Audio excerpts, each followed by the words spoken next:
Bueno, buenos días. Vamos a hablar un poco de diabetes gestacional. Diabetes gestacional ha sido definida como una alteración en la tolerancia a los hidratos de carbono de severidad variable, que comienza o es diagnosticada por primera vez en el embarazo en curso.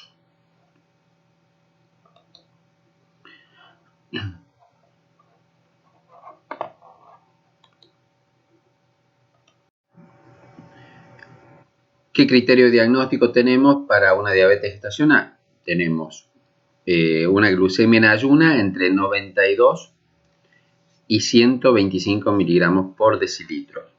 Ustedes por ahí, si leen otros libros o buscan en otras páginas académicas, a lo mejor no coinciden un poco los valores en cuanto a la glucemia plasmática. Pueden ser de 95 o algunos pueden ser de 100 y 125 o algunos entre 95 y 110. Como criterio, protocolo y pauta, nosotros utilizamos entre 92 miligramos por decilitro y 125 miligramos por decilitro la glucemia plasmática en ayunas. Uno más valores iguales o superiores a los siguientes puntos de corte en una prueba de tolerancia a la glucemia con 75 gramos de glucosa. En ayuna, 92 miligramos por decilitro. A los 60 minutos, 180. Y a los 120 minutos, 153. Este otro tema también, porque nosotros a los 120 minutos, que es normalmente que se le está haciendo acá y que se hace, tenemos también un punto de corte 92 en ayuna, pero a los 120 minutos se considera de 145 miligramos por decilitro hacia arriba. 145. En todos los casos, el diagnóstico requiere determinaciones de glucemia plasmática en sangre venosa. No debe realizarse con determinaciones en sangre capilar con reflectómetro.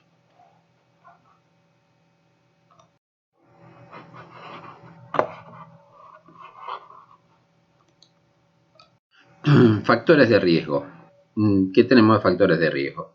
Tenemos los antecedentes de diabetes gestacional en embarazos anteriores, edad mayor o igual a 25 años, índice de masa corporal preconcepcional o al inicio del embarazo mayor o igual a 25, antecedentes de familiares en primer grado con diabetes, antecedentes de recién nacidos macrosómicos, antecedentes de morbimortalidad perinatal previa inexplicada, antecedentes de madre de alto o bajo peso al nacer, antecedentes de síndrome de ovario poliquístico o insulinoresistencia preconcepcional, preeclampsia, hipertensión inducida por el embarazo sin preeclampsia y o antecedentes de hipertensión preconcepcional, circunferencia abdominal fetal superior al percentilo 75 a partir de la semana 28, más o menos se correlaciona con antecedentes de recién nacidos macrosómicos, pertenencia a grupos étnicos con alta prevalencia de diabetes gestacional, o sea, las hispanas, asiáticas, afroamericanas,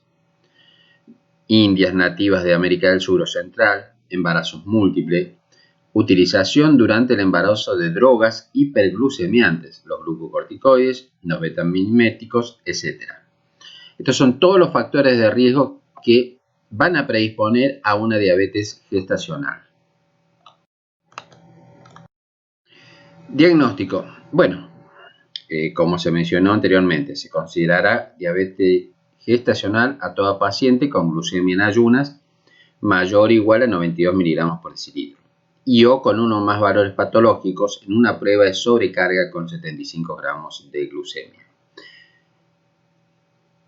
Se recomienda el screening universal, es decir, la realización de una P75 a todas las embarazadas entre las 24 y 28 semanas, aun cuando no presenten factores de riesgo. O sea, 24 y 28 semanas, realizar una prueba de tolerancia a la glucemia.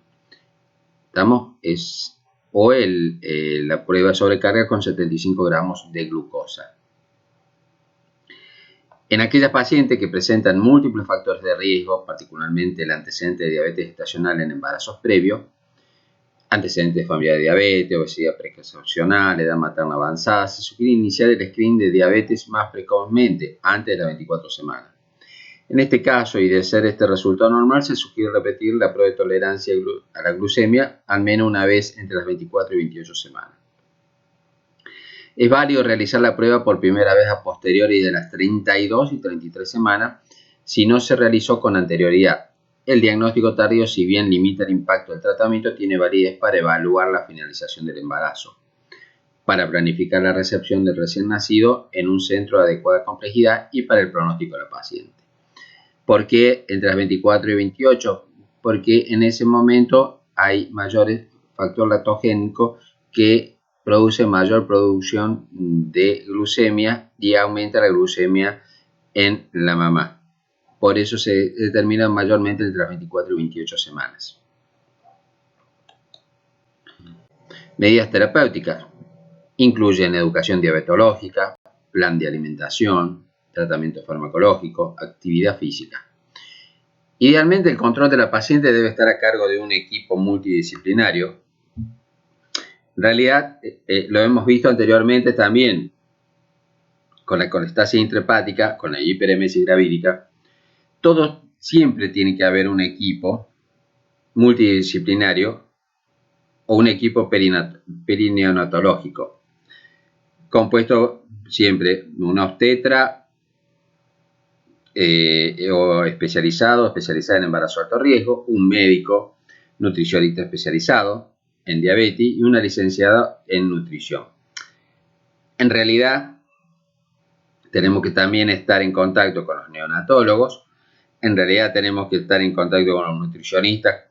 Vimos también anteriormente en las clases de hiperemesis, en las clases que hemos hablado de colestasis, sobre toda esta patología. Siempre se necesita una licenciada en nutrición y de siempre tiene que estar la nutricionista para darle una dieta adecuada a la embarazada, para que su peso ponderal no suba más allá de lo adecuado que se estipula como protocolo.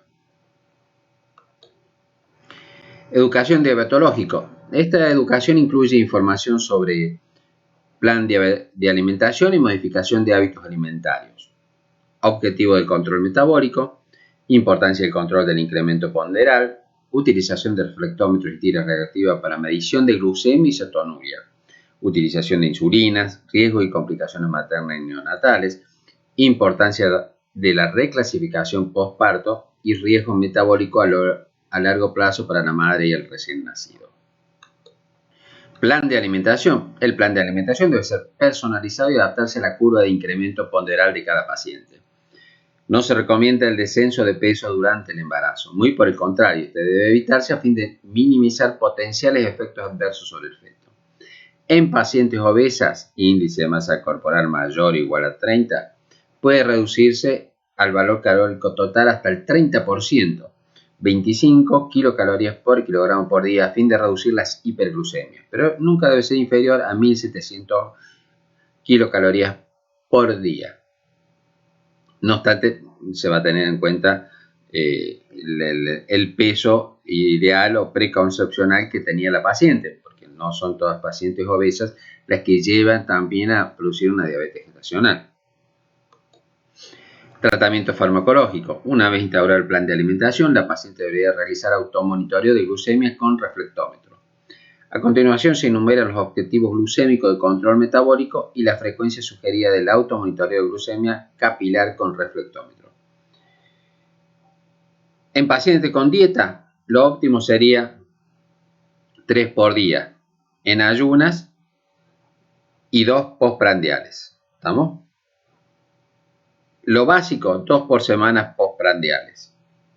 Paciente con dieta e insulina, lo óptimo serían 5 por día. O sea, en ayuna antes y 2 horas post almuerzo y cena. ¿Estamos? Antes del almuerzo, antes de la cena y 2 horas post almuerzo y cena. ¿Estamos? Lo básico 3 por día en ayuna y 2 preprandiales. Sería lo básico aquellas pacientes que están con insulina y dieta. Tratamiento farmacológico. En caso de que no se logre cumplir con estos objetivos metabólicos, deberá instaurarse tratamiento con insulina. Se sugiere utilizar insulinas humanas. Hasta la fecha, las insulinas aprobadas para su uso en el embarazo son la insulina, la NPH. la insulina corriente acción rápida y la insulina aspártica acción ultra rápida. La dosis y el esquema se adaptarán en forma individual, de acuerdo con el automonitoreo. Se sugiere comenzar en dosis del orden de 0,1 a 0,2 unidades por kilo de peso actual. En pacientes con insulinoresistencia que están recibiendo metformina al momento de embarazarse, hayan tenido o no abortos previos, se podrá continuar con ella todo el embarazo, previo consentimiento informado de la paciente. Esto tengan mucho cuidado porque hay que hacerle firmar el consentimiento informado porque no está muy demostrado totalmente de utilización de la metformina, pero viendo que son insulinoresistencia y andan con la metformina, entonces hay que tener un cuidado y hacerle firmar un consentimiento.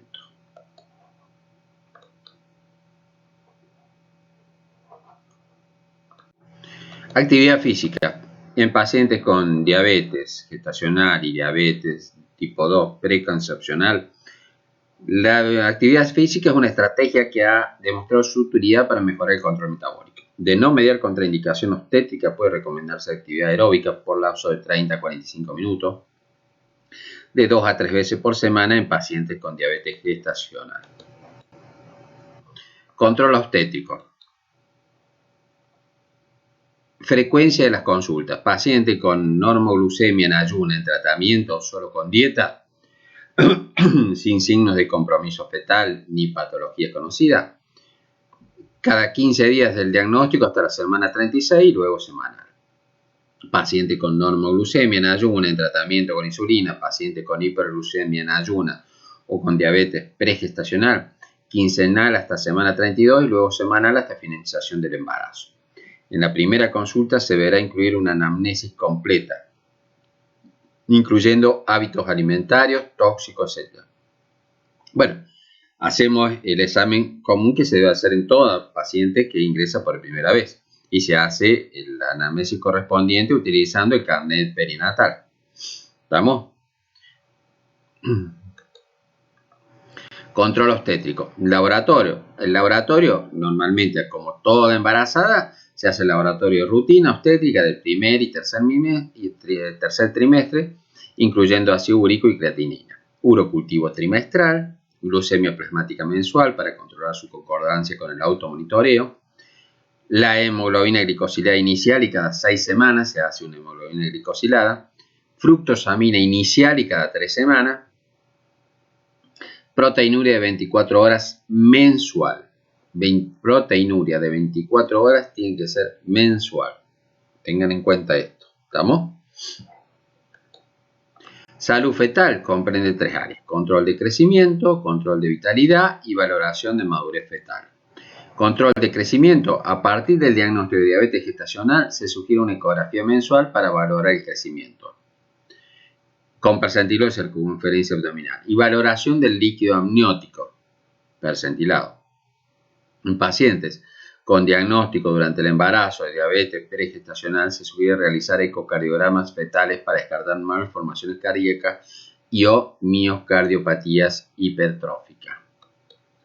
Control de vitalidad fetal. Un monitoreo fetal anteparto representa la primera línea de control de la vitalidad fetal en pacientes con diabetes gestacional.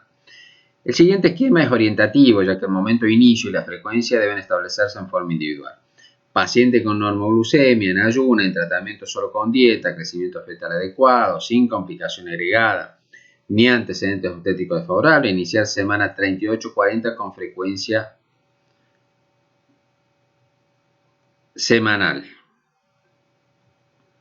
El paciente con normoglucemia en ayuna, en tratamiento con insulina o malos antecedentes obstétricos, inicio en semana 34 a 36 con una frecuencia bisemanal, separado por lapso equidistante. Y pacientes con hiperglucemia en ayuna, inicio en semana 32 con una frecuencia bisemanal, separado por lapsos equidistantes. Y velosometría Doppler. La velosometría Doppler siempre hay que tener en cuenta de que si tenemos un Doppler normal, esto se puede repetir cada 15 días de acuerdo a la gravedad de la diabetes gestacional. ¿Estamos? Estudio de maduración pulmonar. La indicación debe ser muy estricta. Preeclampsia severa, amenaza de parto pretérmino, rotura prematura de membranas, alteración en la salud fetal que no requiere finalización inmediata.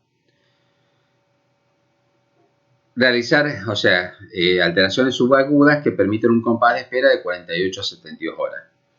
Realizar un solo ciclo entre las 24 y 34 semanas. Internar a la paciente con un centro de complejidad adecuado. Yo normalmente interno a casi todas las pacientes que están con diabetes gestacional para hacerle el monitoreo y la tengo controlada para hacerle un monitoreo glucémico y para hacer un monitoreo fetal para valorar la vitalidad. O sea, anteriormente y antes, normalmente de realizar la maduración pulmonar, le hago una velocimetría Doppler, o sea, una ecografía tocoginecológica Doppler color. Recién ahí hago la maduración, hacemos la maduración, volvemos a hacer otro monitoreo. Habíamos dicho anteriormente en la colestasis intrahepática, cuando hablamos de colestasis, de que siempre hay que hacerle antes de la maduración es un ecodoppler, porque después cuando le hacemos la maduración pulmonar, normalmente mejora la vitalidad del bebé. Mejora la vitalidad del bebé, así que hay que tener en cuenta eso. Se utiliza betametasona, como habíamos dicho en todo lo demás. La maduración es 12 miligramos de betametasona. 2 días sucesivos. No utilizar compuesto de absorción retardada. No se usa. Utilizar la monodroga, la betametasona, normalmente viene de 8 miligramos. Entonces, normalmente hay que utilizar la de 8 miligramos más media ampolla de la otra que tiene de 8 miligramos, que hace 12 miligramos. Y una buena plan de hidratación a sueros alternos a 42 gotas por minuto. Evitar el uso de beta-miméticos para uteroinhibición. Se sugiere atosibano o bloqueantes cálcicos. Esto es lo que se sugiere cuando hay una amenaza de parto prematura en la diabetes gestacional. Atosiban o bloqueantes cálcicos. No se sugiere usar la isosuprina. En pacientes con hiperglucemia en ayuna y en pacientes con normoglucemia en ayunas que requieren insulina y o que tienen mal control metabólico previo, es recomendable la administración de insulina por bomba de difusión con control de glucemia con tiras reactivas cada 2 horas, día y noche. Terminación del embarazo. La diabetes gestacional no constituye en sí misma una indicación de cesárea. Por lo tanto, la vía de parto dependerá de las condiciones obstétricas. En las pacientes diabéticas se sugiere la realización de una ecografía alrededor de las 38 semanas para estimación del peso fetal. En la paciente embarazada con diabetes pregestacional o gestacional que requirió tratamiento con insulina, se recomienda la terminación entre las 38 y 39 semanas cumplidas. En la paciente con tratamiento solo con dieta se sugiere conducta expectante hasta las 40 semanas, siempre que la circunferencia abdominal fetal no supere el percentilo 90, porque hay que tener en cuenta, habríamos hablado de la macrosomía fetal, donde puede tener varias complicaciones, una parto autóxico. La vitalidad fetal se encuentra conservada y no media en otras complicaciones agregadas. En las pacientes diabéticas se desaconseja la inducción al parto si el cálculo de peso ecográfico es igual o mayor a 4 kilos o 4.000 gramos y la evaluación clínica de la paciente es consistente con dicho cálculo por tratarse de fetos disarmónicos con mayor riesgo de traumatismo partal. Reclasificación posparto. Bueno, se realizó el parto, se realizará entonces a partir de la 6ª semana después del parto. Normalmente de la 6ª semana posparto o bien a los 28 días, las pacientes se reclasifican de acuerdo con el siguiente esquema. Diabetes mellitus, valor mayor o igual a 200 miligramos por decilitro a las 2 horas. Alteración de la tolerancia a la glucemia. Metabolismo de la glucosa normal, menos 140 a las 2 horas. Aproximadamente el 50% de las pacientes que desarrollaron diabetes durante el embarazo desarrollarán diabetes dentro de los siguientes 5 a 10 años. Por lo tanto, debe recomendarse a los pacientes con pruebas normales en el puerperio, modificación en sus hábitos higiénicos dietéticos y control metabólico anual. Bueno, desde ya muchas gracias. Teníamos que el Día Mundial de la Diabetes el 14 de noviembre y acá terminamos con las patologías que hemos hablado en los embarazos de alto riesgo, colestasis intrahepática hemos hablado de diabetes y hemos hablado también de hiperemesis gravídica. Muchas gracias.